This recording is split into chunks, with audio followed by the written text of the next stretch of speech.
friend.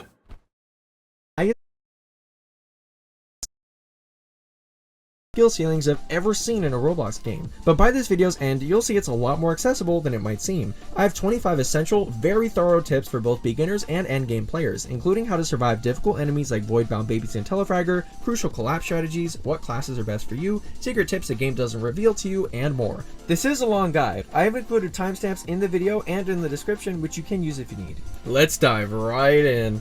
Tip number 1, playing with others. Something that must be said about nullscape is that it's typically easier to play with more people than less. This is because of one reason in particular. You only need one person to make it through the entire game. To be more specific, in order to beat a nullscape level, you need to collect every single gift that is on the map. After doing so, it's going to spawn golden gifts which take the same place as the regular gifts and act as the currency for the game, meaning that the more you collect, the more upgrades you can get later. After collecting the regular gifts as well, it's going to spawn the beacon. In order to beat the level, you only need one person to make it to the beacon. This is amazing because it means that, let's say you have 8 people that are playing, 7 people die while trying to get the gifts and make it to the beacon, while only one person makes it through. That's literally going to count as a completion, and you're going to move on to the next level. This is amazing because it leaves a lot of room for error, and it means that for each additional person you're playing with, that's one additional chance to beat the level. Conversely though, if you're playing with a low amount of people, this leaves a lot less room for error, and it means you have to compensate. However, the nullscape developers did make it slightly easier for people in solo and duo lobbies to make it through the game, which was an amazing move on their part. If you are playing in one of these lobbies, you're going to get a free upgrade upon starting each game.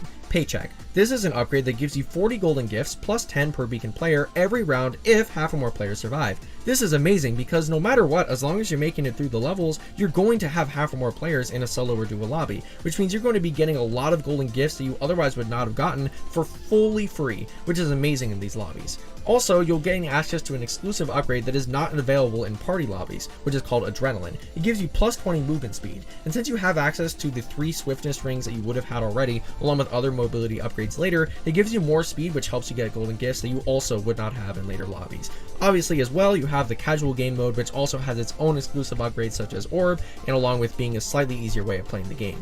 Keep in mind all these tips so that you can start off nullscape in an easy way.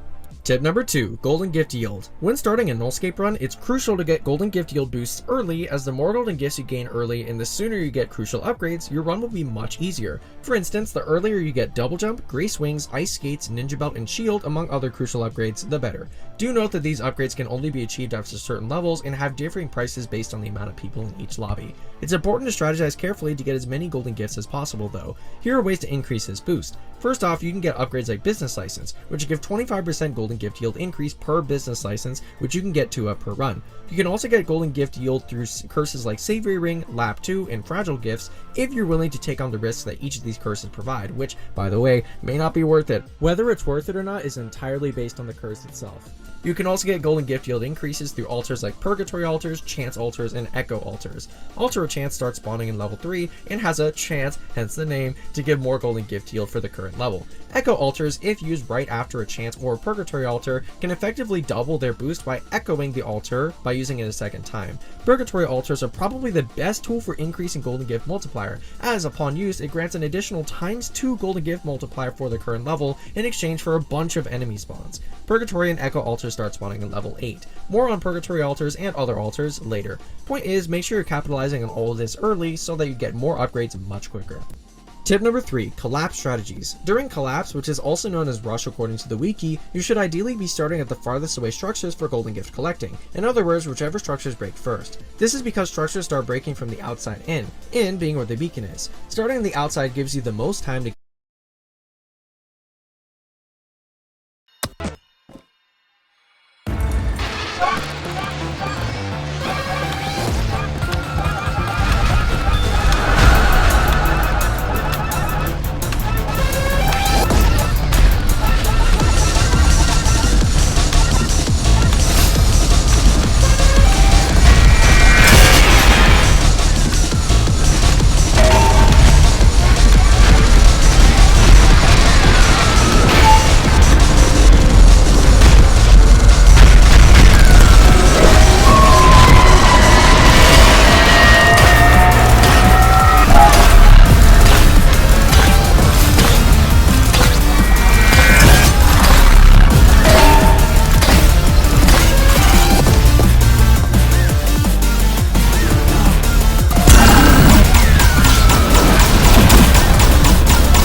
ashes, more disappointment. Get gifts. For your information, the structures that are more likely to break first are the ones that are farthest away, far structures that have the most paths and are very complex, and far structures that do not have support, meaning no ramps or slopes.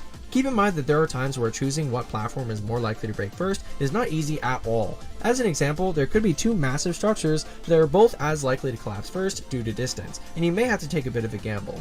This is where playing with others can be insanely helpful, as one person can take the first part of the structure while the other person does the other. Additionally, certain upgrades and curses can either take the pressure off of collapse or make it even worse depending on your playstyle. For instance, fragile gifts can ease the need for perfection since it increases your gift yield by so much, as long as you are mindful of a noticeably faster collapse. Conversely, Lap 2 forces a certain level of performance, specifically 40% of all golden gifts collected before the beacon spawns, in exchange for a hefty golden gift yield boost. Although this curse can be problematic, once collapse is complete, the beacon will spawn regardless of golden gift collection, which makes this curse relatively doable depending on mobility upgrades. Another example is the new metal upgrade, which replaces abilities with an extra double jump while giving small golden gift boosts and unlocking metal curses for the next intermission, which give golden gifts upon selection. There are many other upgrades and curses that affect collapse. Keep in mind that there was a greater curse called Inverse Destruction, which reverses the usual logic. By the way, greater curses start showing up at level 10.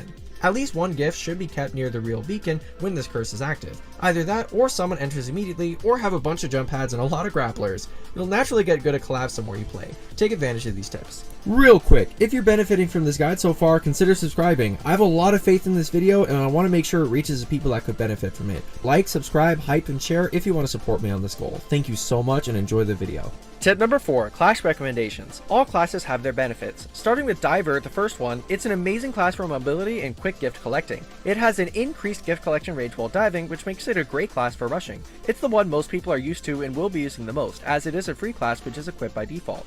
Charger, the second one, is another free class which is great for making trip mines less stressful, and it's good for gift collecting. It can also be used to spawn platforms, utilizing a quick drop that it has, and to utilize iframes, because when you charge into a trip mine as a charger, it will not kill you. Glider is an insane class at getting quick forward momentum in endgame, along with giving you a chance to survive accidentally falling in the void. The more you glide down, the more momentum you gain. It's amazing for evading enemies and getting to the beacon quickly. Spirit has insane mobility potential, as you can use it to fling yourself in any direction and to gain heights and directions that you otherwise would not be able to reach with any other class. Grappler is one of the most unique ones. Provided that you watch your meter and safely stop prior to it depleting, Grappler allows you to navigate below the platforms and structures of the game with little to no risk. My days are busy. Sometimes I need a boost. And for my credit score.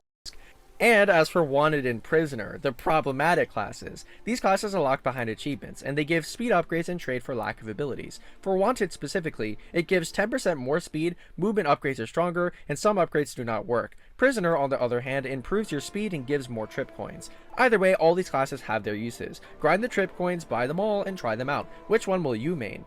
Tip number 5, settings. There are many useful settings which you should familiarize yourself with. They can be accessed at the bottom right of the lobby. Clicking into it, there are many things you can tweak, including whether you want vocals or lyrics to play at certain points of the game, what keybinds you are using, adjusting your field of view, and much more. Here are the standout settings. Number 1, if you are lagging, direct your attention to all the following settings: disabling skybox blur and VFX, reducing tile decoration, removing gift particles, and everything else in these sections. Adjusting these settings can greatly improve performance if you're struggling with it.